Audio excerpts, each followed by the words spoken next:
Nuevamente un cordial saludo a todos los que se han ido sumando, se están sumando esta mañana para escuchar algunos aspectos esenciales con relación a asambleas. Y vamos a hablar inicialmente de algunos aspectos que tienen que ver con la parte jurídica, que pueden llegar a ser un poco confusos. Y voy a hablar ahorita un tema como preguntas y respuestas sobre las asambleas. En estos tiempos de pandemia que ha sido tan complicado desde el año pasado, se están haciendo alteraciones en la forma en que normalmente o habitualmente estábamos haciendo las asambleas. Y decretos van, decretos vienen, vigencias, no vigencias, hasta dónde se puede, qué no se puede, puede llegar a ser un poco abrumador para muchos administradores, miembros de consejo y copropietarios en general. Entonces vamos a tratar de esclarecer varias de las preguntas, siempre respetando las posiciones que otras personas puedan tener con relación a esto. Esta disertación que hacemos es básicamente el resultado del ejercicio de nuestro trabajo como asesores y consultores y dando apoyo a nivel nacional en la propiedad horizontal, obviamente soportado en un equipo técnico, jurídico de toda nuestra federación. La primera pregunta que se ha vuelto muy común, nosotros tenemos unos canales de consultas y se ha vuelto muy recurrente estas preguntas. ¿Cuándo debo convocar y realizar una asamblea? Porque a veces no se tiene claro ese concepto. Entonces voy a hablar desde varios aspectos, teniendo en cuenta no solamente la ley 675, sino los decretos y resoluciones actuales para tener una mejor idea al respecto. Vámonos a la ley 675. Entonces ese es el que conocemos, ¿no? Donde estamos sintiendo que pisamos sobre camino seguro. Y básicamente en el artículo 39 de la ley dice que la Asamblea General se reunirá ordinariamente por lo menos una vez al año en la fecha señalada en el reglamento de propiedad horizontal. Entonces aquí quiero resaltar algo, que es una obligación de ley por lo menos hacer una asamblea en el año. Aquí se puede hacer más de una, sí, ¿cierto? Pero como mínimo tiene que hacerse una. Ahora, muchas personas no lograron hacer la asamblea en el 2010, el año pasado. La asamblea de aprobación del 2019 no la lograron hacer el año pasado y tienen acumulado 2019-2020 para aprobación. Pero lo cierto es que por ley, y tengamos en cuenta que esta ley no fue hecha para tiempos de pandemia, sino en condiciones normales y con algunas excepciones, pero no está contemplado esto. Pero si yo voy a hacer en este momento mi asamblea para año 2020 de aprobación, yo tengo que mirar la fecha señalada en el reglamento de propiedad horizontal. Siempre vamos como de una manera automática, de que no, es que son los 3 primeros meses del año. Es que hay un decreto que dice los 3 primeros meses del año. Entonces hay que decir que nosotros tenemos una ley primaria que es directa para nosotros en la propiedad horizontal y esta establece que lo que yo tengo que hacer es, cuando voy a hablar de una asamblea, es abrir el reglamento de propiedad horizontal, mirar cuál es la fecha que dice ahí en que yo lo debo hacer. Porque ahí puede decir muchas cosas un poco cambiantes, diferentes, de acuerdo a las características. Y dice que en silencio de entonces cuando el reglamento no es claro, no dice, en silencio de él, dentro de los 3 meses siguientes al vencimiento de cada periodo presupuestal. Entonces, ahí habría que mirar cuál es su periodo presupuestal, que no siempre es el periodo fiscal. Entonces, si su presupuesto es de 1 de enero a 31 de diciembre, bueno, entonces serán los 3 primeros meses del año. Si no lo es, bueno, entonces será después de marzo, entonces abril, mayo y junio para hacer su asamblea o como lo tenga establecido. Esto según lo que la ley 675 establece. Pero tenemos recientemente el decreto 176 de febrero del 2021, donde habla de plazo para realizar reuniones ordinarias del máximo órgano social correspondientes al ejercicio 2019. Es decir, quienes no pudieron hacer su asamblea el año pasado para aprobar el ejercicio del 2019, entonces aquí hay una gran alternativa. Dice, las asambleas o juntas de socios ordinarias de las que trata el artículo 422 del Código de Comercio, correspondientes al cierre del ejercicio contable del año 2019, que aún se encuentren pendientes de realizar, se deberán llevar a cabo a más tardar el 31 de marzo del 2021. Y muchos dirán, bueno, es que el artículo 422 es del Código de Comercio y Código de Comercio no tiene una aplicación directa a la propiedad horizontal. Vamos a hablar un poquito de eso un poquito más adelante. Si llegada tal fecha de reunión no fuere convocada, porque es posible que no lo convoquen, entonces yo quiero antes de eso resaltar que dice deberán llevar a cabo. Me han consultado muchísimo si se puede convocar en marzo para realizar en abril. Pues lo que está diciendo es, si usted tiene ejercicios del 2019, debe llevarse a cabo, efectuarse, es decir, realizarse antes, a más tardar, 31 de marzo del 2021. Entonces ya no le podría hacer en abril, de acuerdo con este decreto. Entonces, si no se hizo, si no se convocó, los asociados podrán reunir por derecho propio el primer día hábil del mes de abril a las 10 de la mañana.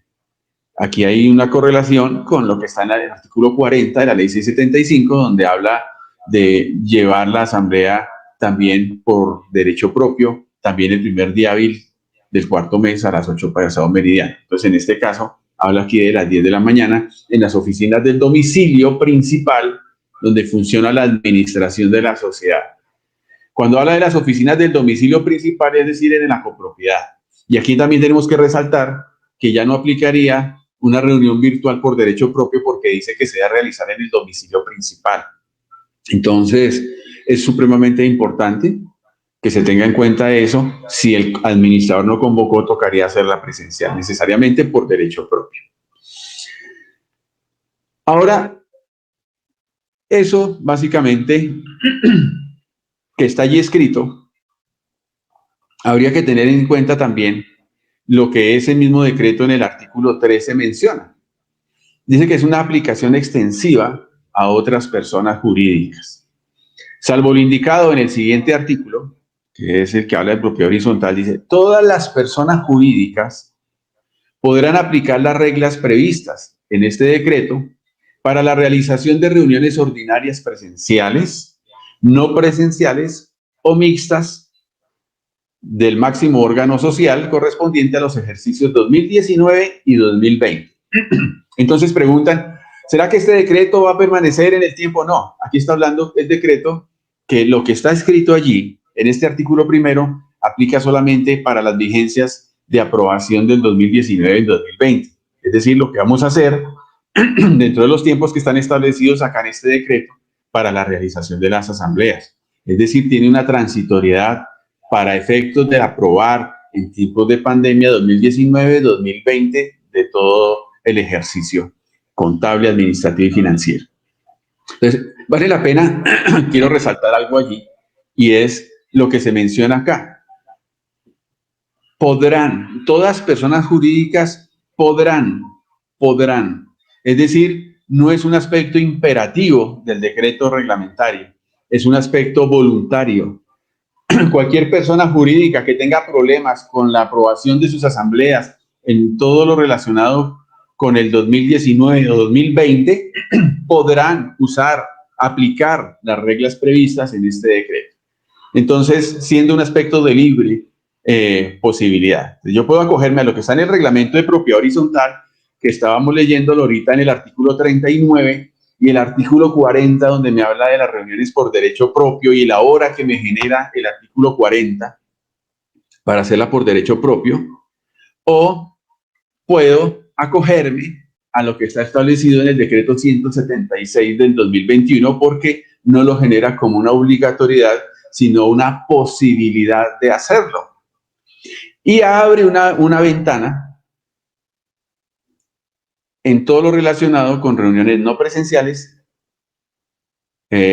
presenciales, no presenciales y mixtas del máximo órgano. Entonces, es una alternativa, es una posibilidad que tenemos para poderlo hacer. ¿Bien? Ok.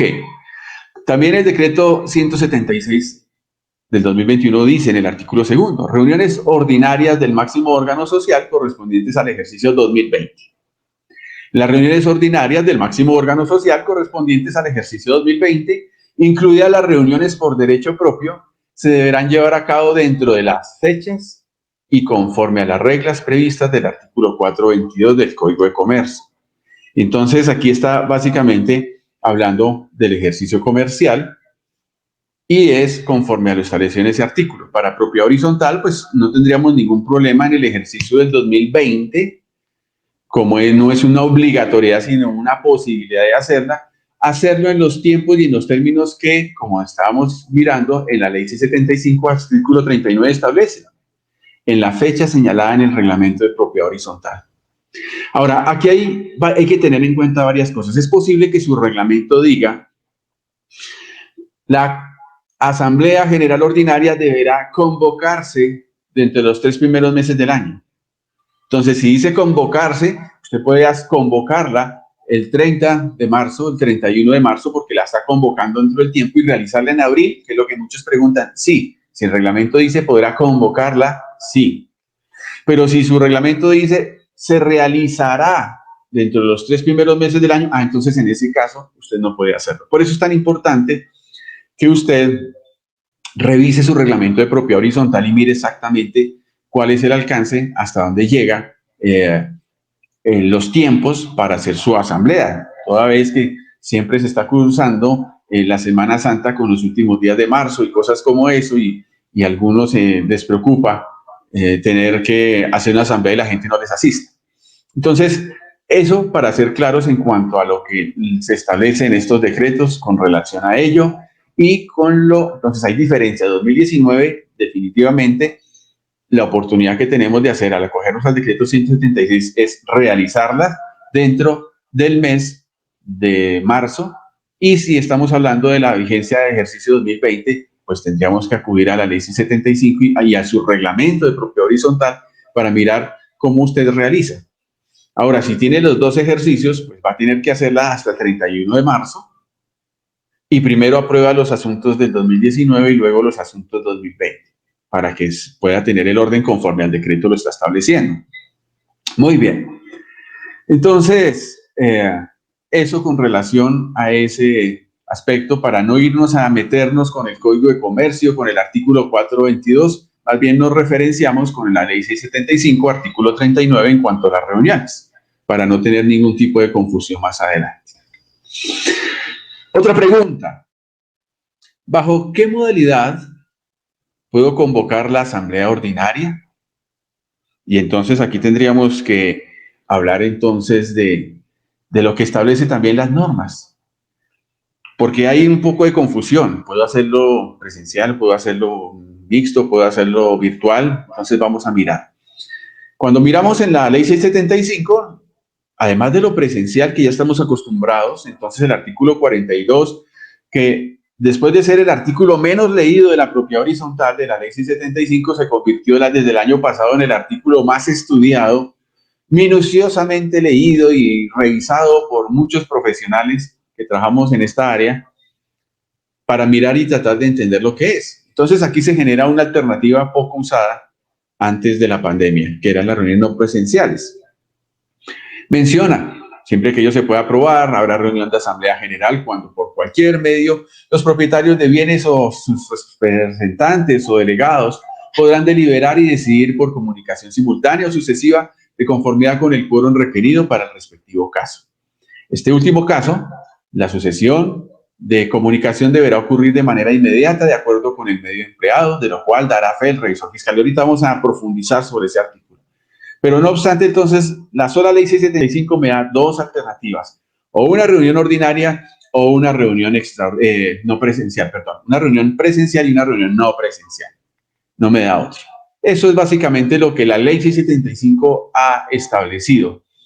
Y digamos que somos expertos en hacer asambleas presenciales, entre comillas, y no tan expertos, y estamos aprendiendo a hacerlas no presenciales. El año pasado muchos se lanzaron al ruedo a hacer sus asambleas no presenciales, algunos exitosas, otras no tanto, pero es un proceso de aprendizaje. Ahora, esto es lo que teníamos. El decreto 176 del 2001 estableció en el artículo 3 reuniones ordinarias, presenciales, no presenciales y mixtas. Y dice: cada sociedad podrá escoger si la reunión ordinaria del máximo órgano social será presencial, no presencial o mixta. Entonces, si estamos acudiendo al decreto, porque como decían, podrán acudirse a él, si no estamos acudiendo a él, se abre entonces la posibilidad de una nueva alternativa que son las mixtas. Entonces, la mixtura permite y pretende resolver algunas características de aquellos que de pronto no les gusta lo virtual o aquellos que se les imposibilita por su grado de morbilidad o riesgo por la pandemia.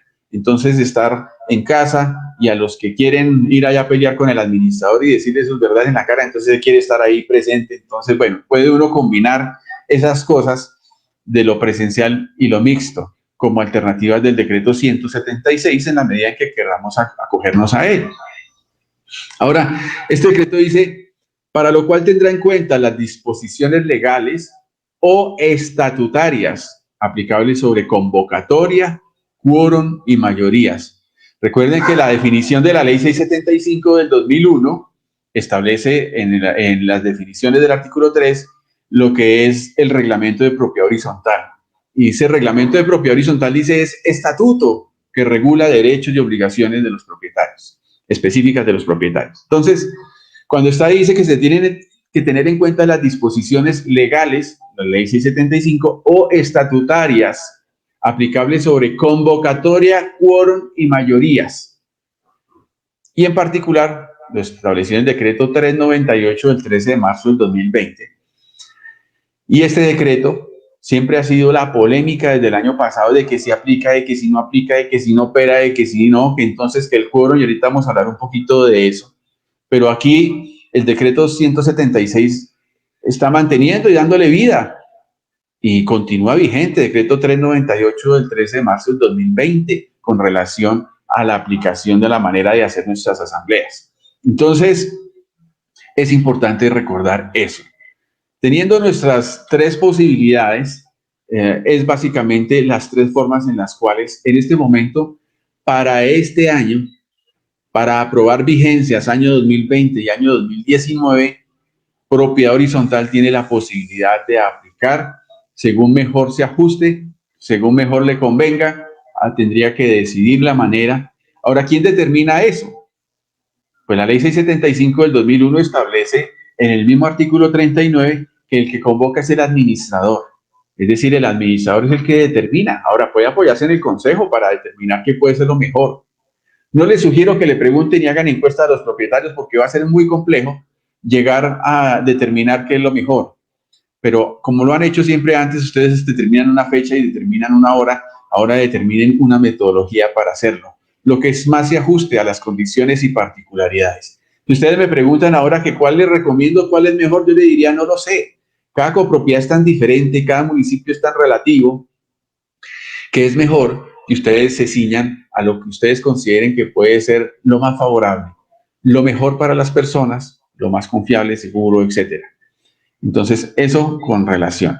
Ahora, vamos a hablar de lo presencial. Cuando hablamos de lo presencial, entonces, tendremos que tener en cuenta varias resoluciones. Esta primera resolución, que es la 10303 del 19 de julio del 2020, el año pasado, nos enseñó algo y era un término de aglomeración. Y aquí dice en el artículo primero, medidas sanitarias preventivas. Dice, no se podrán habilitar eventos de carácter público o privado que implique aglomeración de personas durante el término de la emergencia sanitaria. Que todavía estamos en emergencia sanitaria, entonces no se puede hacer aglomeración, y daba un concepto de aglomeración específico. Decía, se entiende por aglomeración toda concurrencia de personas en espacios cerrados y abiertos en los cuales no se pueden guardar el distanciamiento físico de 2 metros, como mínimo. 2 metros para los lados, 2 metros para adelante, 2 metros para atrás, ¿no? Entre persona y persona. También se considera que existe aglomeración cuando la disposición arquitectónica y del espacio y distribución de muebles, enseres, dificulte o impida el distanciamiento, dicho distanciamiento. Entonces, listo, yo tengo que tener los medios y la forma de hacerlo. Pero luego sale esta resolución 1462 del 25 de agosto del 2020 y genera una restricción clara, definitiva, o digamos que afectó bastante la realización de las asambleas. Entonces, artículo 2, medidas. Con el objeto de prevenir y controlar la propagación del COVID-19 en el territorio nacional y mitigar sus efectos se adoptan las siguientes medidas. Prohibir eventos de carácter público y privado que impliquen aglomeración de personas. Y ya sabemos que es aglomeración, distanciamiento, etc. 2. Prohibir los eventos de carácter público y privado que impliquen concurrencia de más de 50 personas.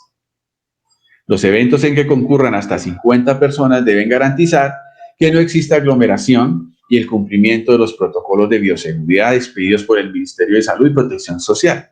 Entonces, aglomeración, de acuerdo con la resolución, es distanciamiento, que no hayan barreras que no permitan que no permitan el distanciamiento correcto, y la resolución 1462 es la que trabó muchas de estas cosas porque daba un límite de personas de máximo 50 personas.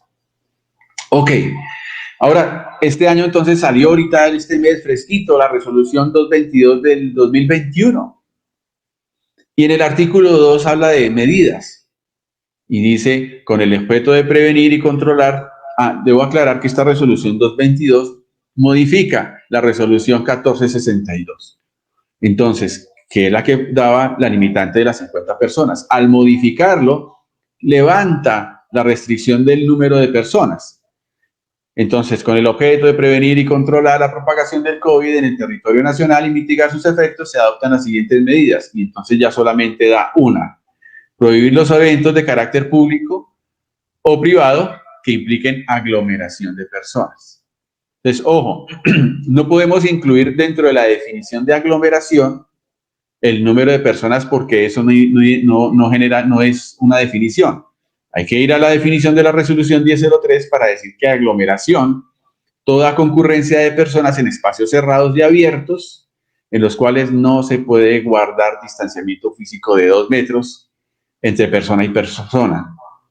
Y aglomeración cuando existe, cuando la disposición de carácter arquitectónico y de espacio y la distribución de muebles y enseres dificulte dicho distanciamiento. Entonces piensen en su salón comunal para mirar cómo es el tema de aglomeración. Entonces, por lo tanto, ese número mínimo que todavía las personas siguen con eso en mente, y hace poco estuve en unas asambleas donde la gente decía que las 50 personas y todo eso, esto fue levantado por esta resolución. Eso genera un problema. Antes usted hacía una asamblea en su salón social y lo taqueaba de sillas, y eso hasta donde más pudiera, y en los bordecitos y entre los corredores, y hasta se perdía la circulación de las personas, todos ocupando sillas y gente de pie. También uno veía un poco de los que le iba bien se sentaban, los que llegaban tarde les tocaba de pie, y eran unos salones repletos de personas.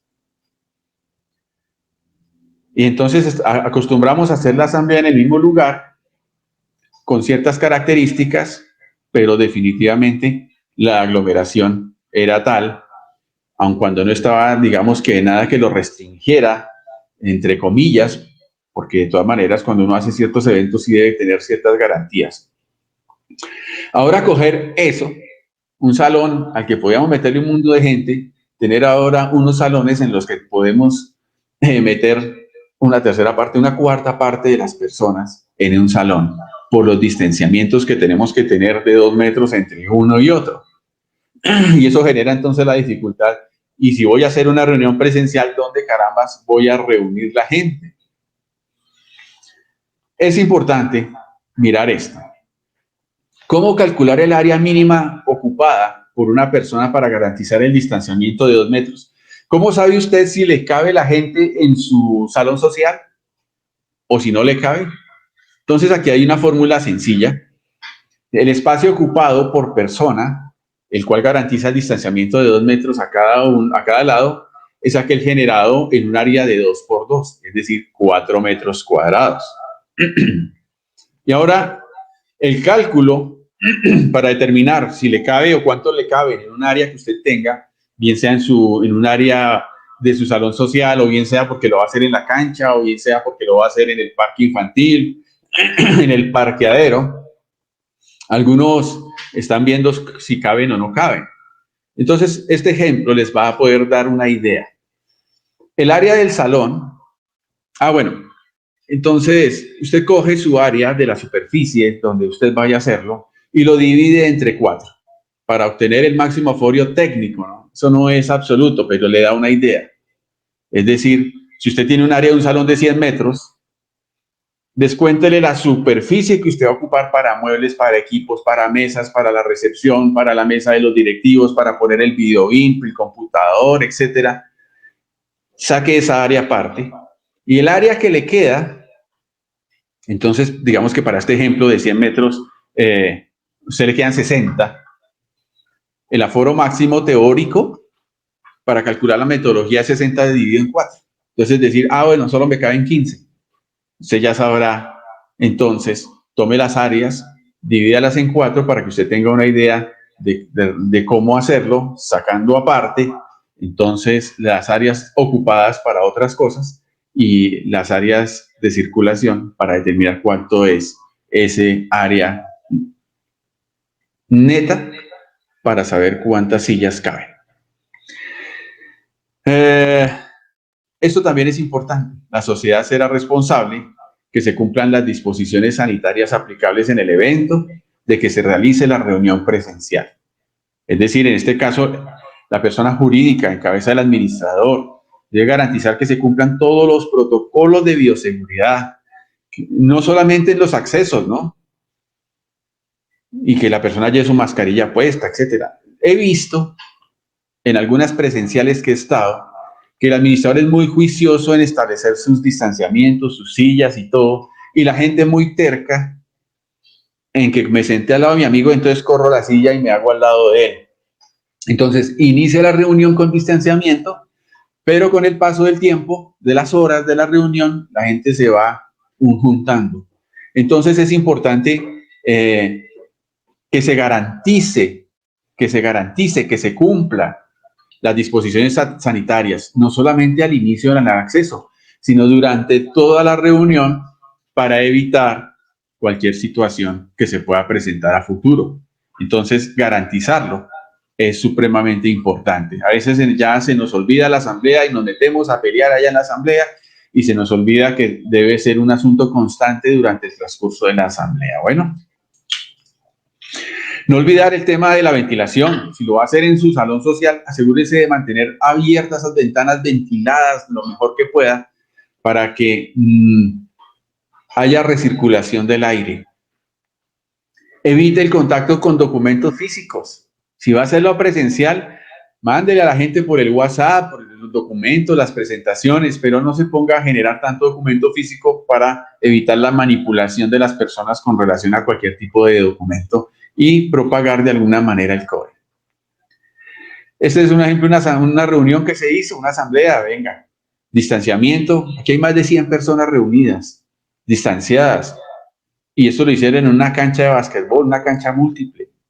Entonces, ahí se pueden buscar ciertas alternativas.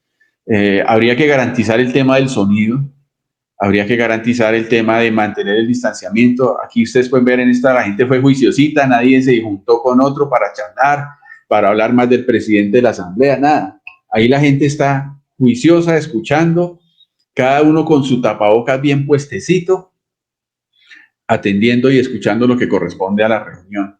Maravilloso que en una asamblea presencial el mismo tapabocas impide que la gente alegue tanto, y eso es bueno.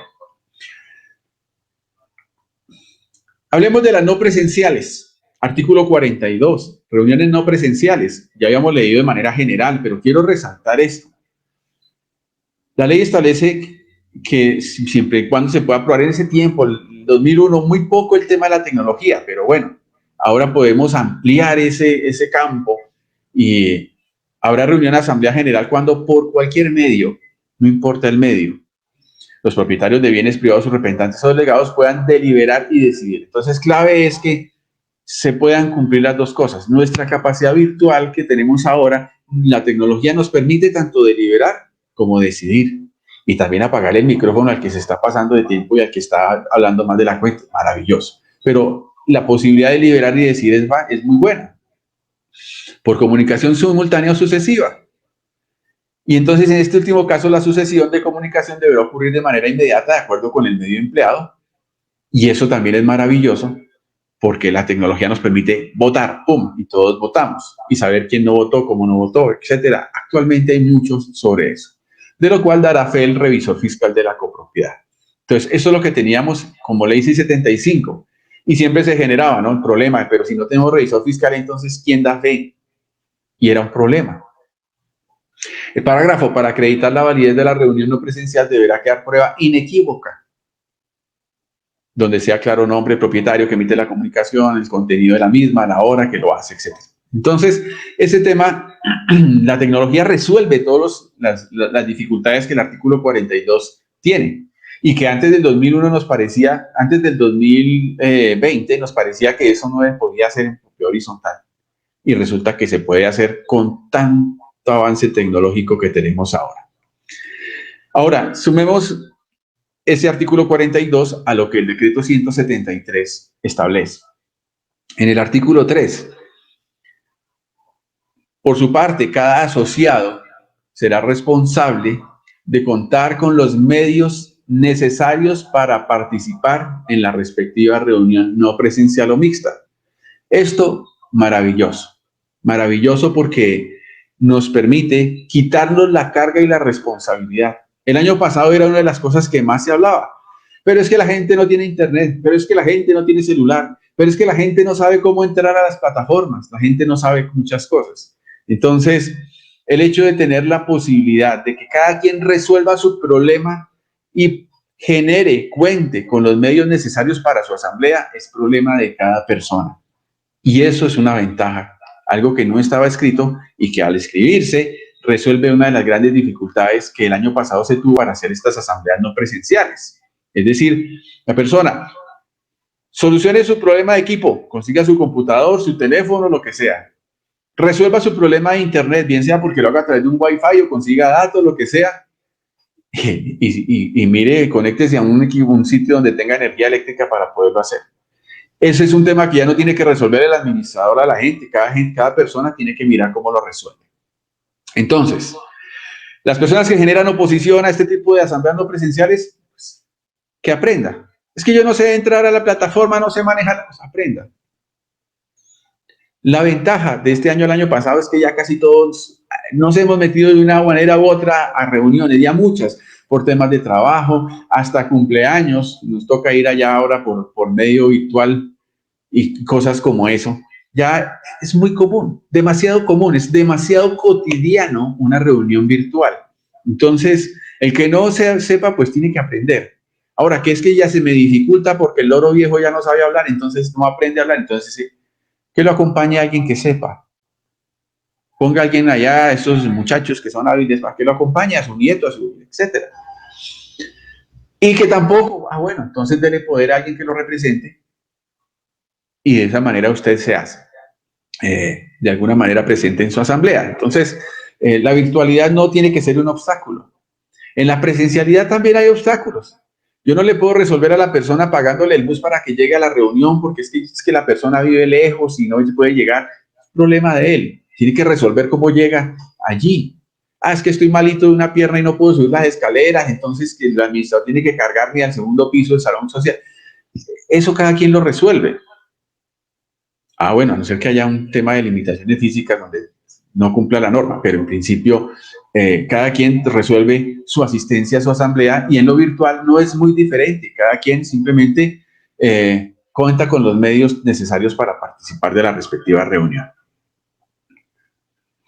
Eso también genera un problema, y lo hablábamos ayer con Elkin, y es cuánta cantidad de empresas que le ayudan, que ya se volvieron especialistas, que de pronto el año pasado cometieron un poco de primiparadas y de todo, y erraron porque también era nuevo para ellos, hicieron lo mejor que pudieron con lo que tenían, pero que ya actualmente son muy expertas, ya hacen unas buenas asambleas. He estado últimamente en unas asambleas maravillosas donde la tecnología ha funcionado bastante bien. Ahora, ¿cuántos conjuntos hay en Colombia? ¿Cuántas empresas hay? ¿Y cuánto tiempo tenemos en un mes realizarle la asamblea a tanta gente de manera virtual? Actualmente todas esas empresas ya están saturadas y colapsadas y no dan abasto. Entonces uno empieza a decir, ¿y entonces cómo hago mi asamblea si no tengo quien me ayude para realizar la asamblea? Tal vez en una copropiedad más sencilla, más pequeña, pueda uno manejarlo con ciertas plataformas, pero cuando son más grandes y más complejas, surge esa dificultad y ese es un tema que hay que revisar, porque no es tan fácil ahora reservar tiempo para ello. Las mixtas. ¿Cómo es el todo? Pues las mixtas es todo lo anterior.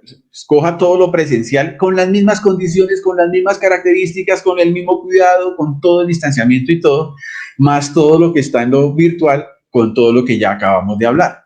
Es simplemente fusionar las dos cosas y realizarla de manera mixta. Ahora, eso también genera un problema, que a veces no es tan fácil coordinar lo virtual con lo mixto. Y es que está hablando el de la pantalla, el del 501 que está virtual y ahora va a hablar este otro y el que va a hablar acá no lo escuchan en lo virtual y que la transmisión desde acá la gente no lo está viendo. Entonces toca tener una coordinación muy buena para tratar de pensar que me puede fluir bien lo que está pasando presencial versus lo que está pasando virtual. Que los que están hablando presencial sean escuchados por los que están hablando allá virtual. Que el que se paró ahí a hablar y a alegar y a manotear, pues nosotros no lo están viendo. Entonces, solamente los que están presenciales.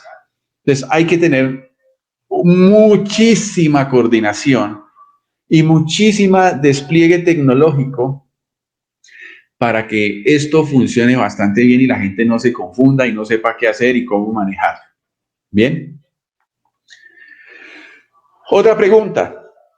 ¿Cuál es el quórum? ¿Cuál es el quórum? Ah, bueno. Entonces, y usted ya habrá uno que me está tirando piedras. Uy, escribió quórum con C. Entonces, hay que recordar que de acuerdo con la norma actual, lo correcto es y recomendable es escribir quórum con C, de acuerdo con la Asociación de Academias de Lenguas en el 2014. Y es una aclaración que hice en el 2014, que todavía tenemos la ley 675 con la palabra quórum con Q y en los mismos decretos todavía sale con Q, pero lo más adecuado, entonces yo lo hago como es más adecuado, así algunos digan que tuve errores de escritura. Entonces prefiero hacer la aclaración antes de que me crucifiquen cuando estoy hablando. Artículo 45, quórum y mayorías. Con excepción a los casos en que la ley o el reglamento de propiedad horizontal exija un quórum o mayoría superior y las reuniones de segunda convocatoria previstas en el artículo 41, la Asamblea General, generales cuando están todos los propietarios, se reunirá con un número plural de propietarios de unidades privadas que representen por lo menos más de la mitad del coeficiente de copropiedad. Acuérdense, el mismo decreto dice en las condiciones de quórum establecidas en los estatutos y en la ley. Entonces, estas son las condiciones de quórum. Y esto es importante dejarlo claro porque hay confusión con eso. Ahora, más de la mitad es lo que está pidiendo para sesionar en una asamblea, por ejemplo, no presencial. No podemos exigir en una asamblea no presencial quórum del 70% porque no nos lo permite y lo vamos a ver ahorita. La ley no lo permite tomar decisiones de mayoría calificada en una asamblea no presencial. Pero sí más de la mitad es el quórum correcto, el que deberíamos estar usando en primera citación. Ahora dice, y tomará decisiones con el voto favorable de la mitad más uno de los coeficientes de propiedad representados en la respectiva reunión. Entonces, la confusión que a veces se da, más de la mitad, es decir, el 50.001, 02, 03, lo que quiera ponerle, es para sesionar. Y para tomar decisiones, mitad más uno, ahí sí es 51, de los coeficientes de copropiedad de la sesión. Ojo con lo que viene. Para ninguna decisión, para ninguna, dicho por la ley, artículo 45, salvo la relativa a la extinción de la propiedad horizontal, se podrá exigir una mayoría superior del 70% de los coeficientes que integran el edificio conjunto. Las decisiones que se adopten en contravención de lo escrito, de lo prescrito en este artículo, serán absolutamente nulas. Para aquellos que dicen que el artículo 44 dice que tiene que estar el 100%, no, aquí está diciendo, para ninguna decisión se requiere el 100%, porque si se hace de esa manera será nulo. Decisiones adoptadas serán ineficaces cuando alguno de los propietarios no participe en la comunicación simultánea o sucesiva.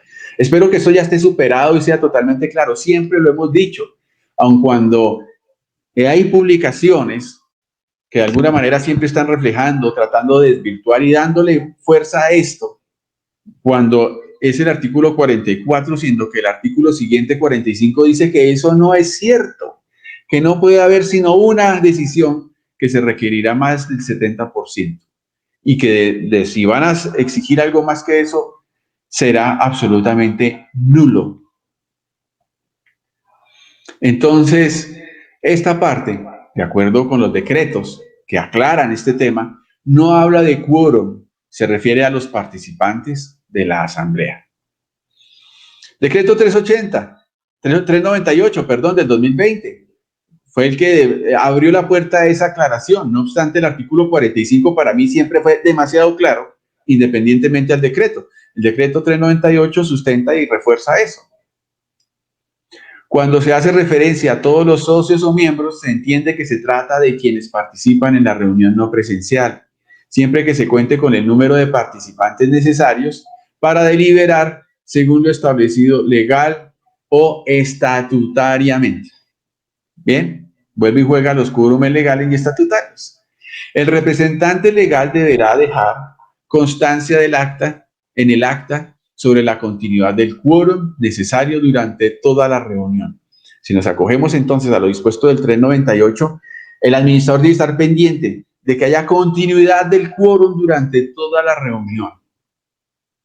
Y es algo que no está establecido con claridad en la ley, pero entendería uno que cuando no hay quórum para sesionar, pues no puede tomar decisiones.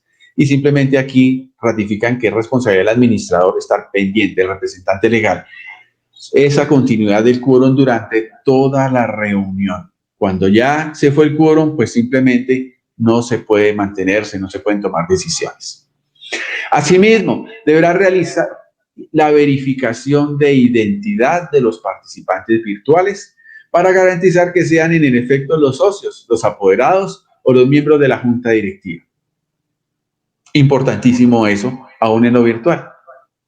Parágrafo.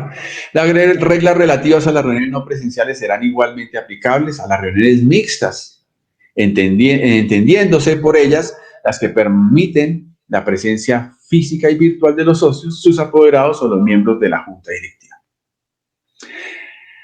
Aplicación extensiva, decreto 398. Todas las personas jurídicas sin excepción estarán facultadas para aplicar las reglas previstas en el artículo 1 y 2, primero y segundo del presente decreto en la realización de las reuniones no presenciales de sus órganos colegiados. Listo. Ese tema hay que ya dejarlo ahí. Decreto 176. Que actualmente todas las personas jurídicas se encuentran habilitadas por el decreto 398 del 2020 para realizar sus reuniones ordinarias bajo la modalidad de presencial, no presencial o mixtas, con las disposiciones de quórum allí establecidos. Por lo tanto, las personas jurídicas como las copropiedades reguladas por la Ley 675 y las pertenecientes al sector solidario, entre otros sectores, pueden realizar sus reuniones ordinarias bajo lo dispuesto en dicho decreto. Y vuelvo y reclamo. Pueden, o sea, desde el año pasado está esa opción como una posibilidad, no como una obligatoriedad, como ya en segunda ocasión el decreto 176 lo manifiesta. Decreto 176, artículo 13, aplicación extensiva a otras personas jurídicas, salvo lo indicado en el siguiente artículo. Todas las personas jurídicas podrán aplicar las reglas previstas en este decreto para realizar sus reuniones ordinarias presenciales, no presenciales y mixtas. Y vuelve y juega, podrán. Asambleas en propiedades horizontales. Para efecto del quórum necesario para celebrar las asambleas no presenciales contenidas en el artículo 42 y 43, se deben tener presente lo mencionado en el 44, 45 y 46. 44 hace referencia a que los que están presentes entonces participen en la votación. El 45, mitad más 1, y el 46, las que lleguen a requerirse mayoría calificada, siendo que el parágrafo primero del artículo 46 dice que no se pueden tomar decisiones de mayoría calificada en una reunión no presencial. Que es básicamente lo que se está mencionando. Muy bien. Decreto 398, también hace referencia a las reglas relativas a las reuniones no presenciales. Ok. Tipos de quórum. Entonces, deliberatorio para sesionar más del 50%. Total, propietarios, 50 puntos, no tiene que ser el 51 para deliberar. Y se hace teniendo en cuenta el coeficiente de copropiedad. Cuando estamos hablando de quórum decisorio, más de la mitad más uno de los asistentes. 50% más uno da 51. Nominal o coeficiente según el caso de la sentencia C522 del 2002, donde establece unas diferencias específicas en cuanto a la manera del quórum. Ejemplo 1. Hipotético caso, una copropiedad que tiene 100 apartamentos y todos tienen la misma área para no complicarnos. Es decir, todos tienen el mismo coeficiente. Entonces, quórum para sesionar más del 50% del coeficiente. Entonces, en este caso, 51 unidades privadas. Digamos que asistieron 72 unidades privadas representadas en la asamblea. Entonces, la pregunta es, ¿cuál es el quórum para tomar las decisiones? Entonces, para tomar decisiones, 50 más 1 de 72, es decir, 37. Ese es el ejercicio claro. Ahora, un caso, un ejemplo. Se propone la aprobación de intervenir la fachada del conjunto. 3 empresas, empresa 1, 2 y 3, votaron. 23 votos a favor por la empresa 1, 18 por el votos por el 2 y por la 3, 19 votos. Votos en blanco, 12. ¿Quién ganó? Algunos dirán, ganó el primero, tiene más votos. La pregunta es, ¿será cierto? Yo diría, no ganó, aun cuando tenga más votos. No ganó ninguno. ¿Por qué? Porque lo que establece con relación a quórum, decía que la asistencia eran 37 para tomar decisiones. Y como estuvimos viendo, el voto fue 28. Por lo tanto, no podría ganar, ¿cierto? Entonces, se propone la aprobación de intervenir la fachada. Entonces, este es, bueno, aquí está, esto quedó repetidito acá. Asistieron 37, el quórum para tomar decisiones, 50 más 1, 37, no ganó. Otro ejemplo, se propone para aprobar el presupuesto para el periodo 2021. Hipotético caso de 100, etcétera, es igual al ejemplo, 72 unidades, quórum para tomar decisiones, 50 más 1, en este caso de 72 sería 37, y se propone, en este ejemplo, van a aprobar el presupuesto para el periodo 2021. Por el sí, 30 personas a favor. Por el no, 2. En blanco, 2. ¿Quién ganó? Podríamos decir 42. Ganó él por el sí. Diríamos, no, no se aprobó. Pero si son mayoría, sí son mayoría, pero no se aprobó. Porque el quórum para sesionar, para tomar es de 51%. Es decir, si usted toma y suma 42 más 6 más 2, da 50. No tenían posibilidad de quórum para sesionar. Por lo tanto, la decisión que se tomó, aun cuando la mayoría lo hizo, el administrador que debía estar presente de que se mantuviera la continuidad del quórum, como lo estudiamos en el decreto ahorita, no lo hizo y permitió que se le bajara el quórum para mantener su sesión. Bien. La convocatoria que debe contener el anexo. ¿Qué debe tener o anexar? ¿Y cómo la hago llegar? Entonces, ese es un tema que siguen preguntando bastante con relación a la convocatoria. Parágrafo 1 del artículo 39 de la Ley 675 del 2001. Toda convocatoria será mediante comunicación enviada a cada uno de los propietarios de los bienes de dominio particular del edificio conjunto a la última dirección registrada por los mismos. ¿Listo? Esa convocatoria es lo que siempre hemos hecho, es lo que la Ley 675 establece. Ojo, Ley 527 del 99. El artículo 6 dice, cuando cualquier norma requiera que la información conste por escrito, ese requisito quedará satisfecho con un mensaje de datos si la información que éste contiene es accesible para su posterior consulta. Lo dispuesto en este artículo se aplica tanto a los requerimientos establecidos en cualquier norma, constituye una obligación. Entonces, aquí está hablando de que podemos convocar no solamente por un medio escrito físico, sino también por un medio mediante mensaje de datos. Les recomiendo leer este artículo 12 de esa misma ley 527, algunos aspectos que hay que considerar sobre los mensajes de los datos. Que la información que contenga sea accesible para su posterior consulta. Que el mensaje de los datos o documentos sea conservado en el formato en que se haya generado, que se conserve de haber toda información que permita determinar el origen, el destino del mensaje, la fecha y hora. Y no estará sujeta, perdón, ya he hablado tanto todos estos días que ya me estoy quedando como sin voz. No estará sujeta a la obligación de conservación, la información que tenga única finalidad de facilitar el envío y recepción de los mensajes de datos.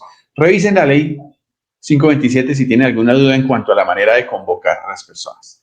Entonces, no importa si usted lo hace por un correo electrónico, si lo hace a través de un mensaje por WhatsApp, si lo hace a través de un documento físico. Lo importante es que se cumplan los requisitos de la ley 527/99. Número de poderes. La ley no habla nada sobre el número de poderes, específicamente de ello, no lo menciona. Pero el artículo 5 establece, además de este contenido básico, que los requisitos de un reglamento o escritura de reglamento de propiedad horizontal, dice, los reglamentos de propiedad horizontal incluirán las regulaciones relacionadas con la administración, dirección y control de la persona jurídica que nace por ministerio de esta ley y las reglas que gobiernan la organización y funcionamiento del conjunto, edificio conjunto. Es decir, los reglamentos de propiedad horizontal deberían empezar a regular. Así que la invitación es a quien tiene esa pregunta, vaya a su reglamento de propiedad horizontal para saber qué limitantes existen en cuanto a poderes, porque serán las únicas que hay, ya que no existen otras. No recomendamos de ninguna manera que se haga la asamblea y en el transcurso de la asamblea empiecen a limitar a las personas porque tienen o porque no tienen o porque son o porque no son, ya que eso debe hacerse con una suficiente antelación. Los reglamentos deben contener ese tipo de regulaciones. ¿Se puede restringir la votación de los morosos? Ojo, ley 675 del 2001. Todos los propietarios de bienes privados que integran el edificio conjunto tendrán derecho a participar en sus deliberaciones y a votar en ella. Todos los propietarios, aquí no está haciendo excepción, tienen un derecho de deliberar y votar en ellas. Las decisiones adoptadas de acuerdo con las normas legales y reglamentarias son de obligatorio cumplimiento para todos los propietarios, inclusive los ausentes, disidentes, etc. Entonces, es posible que algunos reglamentos de propiedad horizontal generen algunas restricciones. Yo prefiero ser amigo de lo que está aquí escrito y que todos tengan la posibilidad de votar y participar. No obstante, si algún reglamento lo contiene, pues hay que hacer caso a lo que está en el reglamento, aun cuando se corren ciertos riesgos de vulnerar un derecho que la misma ley establece. Las actas, ¿quiénes las firman y quién las aprueba? Actualmente hay como un poco de confusión en eso. Pues es sencillo remitirnos al artículo 47, donde dice que las decisiones de la asamblea se harán constar en actas firmadas por ¿quién? Presidente y secretario. No habla más. No pide más. Eso la ley 675 con relación a este tipo de actas de reuniones. Para que sea válida, la firma el presidente y la firma el secretario. No obstante eso, cuando hablamos de reuniones no presenciales, mire que lo que dice que el revisor fiscal debe dar fe de la sucesión de comunicaciones que se va a dar. Ahora, ¿cómo hace un revisor fiscal para dar fe? Algunos pueden decir que dentro de la misma reunión se expresa, manifiesta y da fe. Otros dicen no, que firmen el acta porque dio fe de esa simultánea o sucesión de comunicación. Bueno, no está establecido específico, no es que tenga que hacerlo, pero si tiene que dar fe, es bueno que quede una constancia firmada del revisor fiscal. Cuando hablamos de reuniones no presenciales, dice que las actas deberán asentarse en el libro respectivo, suscribirse por el representante legal y comunicarse a los propietarios dentro de los 10 días hábiles siguientes. Entonces, ojo, esto para reuniones no presenciales, en el libro de actas, el administrador Entonces, esas actas deben asentarse en los libros, suscribirse por el representante legal. Entonces, aquí sirve a pedir una firma del representante legal para las no presenciales. Independientemente de que él haya sido el secretario o el presidente, debe suscribir el acta.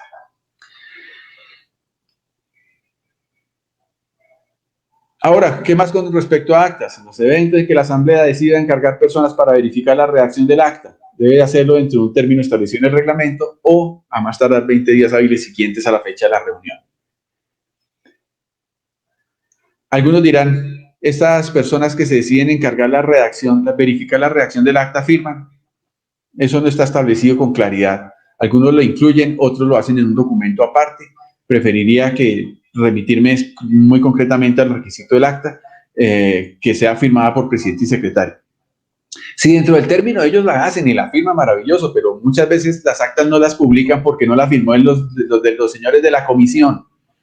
No, si las personas no la firman dentro del término establecido, el administrador tiene lapsus no superior a 20 días hábiles contados a partir de la fecha de la reunión para publicar el acta.